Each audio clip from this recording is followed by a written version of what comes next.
মন শরীর যেমনই থাক না কেন, বাসায় একটা অনুষ্ঠান হলে না এমনিতে মনটা ভালো হয়ে যায়। তো আসসালামু আলাইকুম বন্ধুরা, সবাই কেমন আছেন? আশা করি ভালোই আছেন। আমি আর নিহাল বিকেলে বের হয়ে পড়েছিলাম।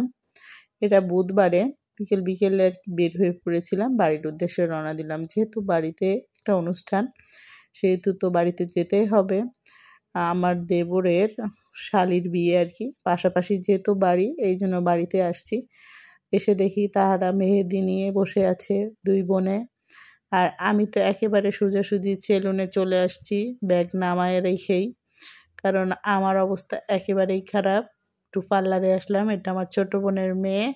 ছোট বোনকে সাথে করে পার্লারে থেকে এসে বিয়েবাড়িতে এসে দেখি পিঠার আয়োজন চলছে।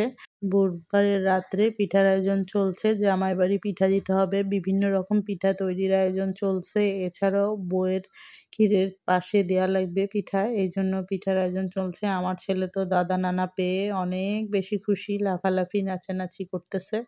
যেহেতু ঘরোয়াভাবে বিয়ে হচ্ছে, একদম বাড়ির পাশাপাশি বিয়ে হচ্ছে, সেহেতু এত বেশি নাই, মানে ঝামেলা নাই, কোথাও যাওয়া লাগবে না, একই জায়গায়। তো আমরা পরের দিন সকালে এই যে রেডি হয়ে গিয়েছি। এখন আমরা চলে যাচ্ছি, আমার শাশুড়ি, আমার ছেলে আর আমি বের হয়ে পড়েছি। যেহেতু এটা মেয়েদের অনুষ্ঠান, এই জন্য আমরা যাচ্ছি আগে। তো আমরা চলে এসেছি, এদিকে তত্ত্বগুলো সবই সাজানো হয়ে গিয়েছে। এখন আমরা এগুলো নিয়ে ছেলের বাসায় যাব। ছেলের বাসা তো পাশের বাসায়, বেশি দূরে না, এই জন্য আর কি হেঁটে হেঁটেই যাব, অত বেশি চাপ নাই। নিচে নামলেই ছেলের বাসা, আবার উঠতে হবে 3 তলায়। তো আমরা সব কিছু রেডি করে নিয়ে এখন আমরা রওনা দেব। আর রওনা দেওয়া মাত্রই পৌঁছে যাব, এই জন্য আমরা একটু দেরি করেই গিয়েছি। তো মোটামুটি আমি রেডি হয়ে গিয়েছিলাম। আর প্রত্যেকটা মেয়েই মনে হয় আয়নার সামনে নিজেকে একটু দেখতে পছন্দ করে, তো একটু শুটমুট নিয়ে নিলাম আপনাদের জন্য। আর এই যে গায়ে হলুদের তত্ত্ব নিয়ে আমরা সবাই চলে যাচ্ছি ছেলের বাসায়। আর রাত্রেবেলা সন্ধ্যায় তারাও চলে আসবে, তো পুরোপুরি তো আর কি নেওয়া সম্ভব হয় না। 3 মিনিটে আপনাদের আর কি দেখাবো, যেটুকু পারছি করছি ভিডিও, যাই হোক। আর এই যে সবাই তত্ত্ব নিয়ে নিচে নেমে পড়েছে, এবার ছেলের বাসায় যেয়ে আমরা খাওয়া দাওয়া করেই চলে আসবো। আবার যেহেতু একই দিনে 2 বাসায় গায়ে হলুদ, এই জন্য সমস্যা, বেশিক্ষণ থাকা হয় নাই। তো আমাদের প্যান্ডেলটা এখানে করা হয়েছে, যেহেতু অল্প কিছু মানুষের আয়োজন, এই জন্য বাড়িতেই করা হয়েছে।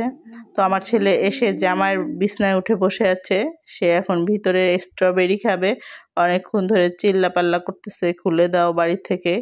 তো এটা হলো আমার বিয়াই। আর এই যে আমার শাশুড়ি আম্মার সাথে একটু ভিডিও করে নিলাম, পাশে সবাই আছে বিয়েনরা।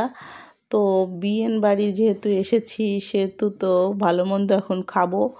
তো ঘরোয়া উপায়ে সবাই নিজের বাসাতে অনুষ্ঠান করছিল।